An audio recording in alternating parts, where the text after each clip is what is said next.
নমস্কার, বং খাজানাতে আপনাদের সকলকে আরও একবার অনেক স্বাগত। আজ আমি বানাতে চলেছি মাটনের পাতলা ঝোল। তার জন্য এখানে আমি মাটনটাকে জল ঝরানো টক দই, সর্ষের তেল, আদা রসুনের পেস্ট, নুন, হলুদ গুঁড়ো আর লঙ্কা গুঁড়ো দিয়ে 1 ঘন্টার জন্য ম্যারিনেট করে রাখলাম।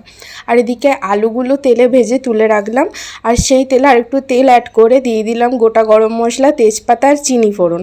তারপর 1 পিস টমেটো এখানে দিয়ে দিলাম। তারপর দিয়ে দিলাম পেঁয়াজ। এখানে টমেটোটা আগে দেওয়াতে কালারটা সুন্দর আসে। তারপর দিয়ে দিলাম আদা রসুনের পেস্ট আর হলুদ গুঁড়ো, জিরে গুঁড়ো আর ধনে গুঁড়ো আমি জলে ভিজিয়ে রেখেছিলাম, সেইটাই আমি এখানে অ্যাড করলাম। তারপর দিয়ে দিলাম টমেটো। তারপর ভালোভাবে মশলাটা কষিয়ে তেল ছেড়ে গেলে এখানে অ্যাড করে দেবো মাটনটা ম্যারিনেট করা। তারপর মাটনটাকেও ভালোভাবে কষিয়ে পরিমাণ মতো জল দিয়ে তারপর প্রেশার কুকারে দিয়ে আলুগুলো দিয়ে সিটি মেরে নেবো 4টে, ব্যাস তাহলেই রেডি।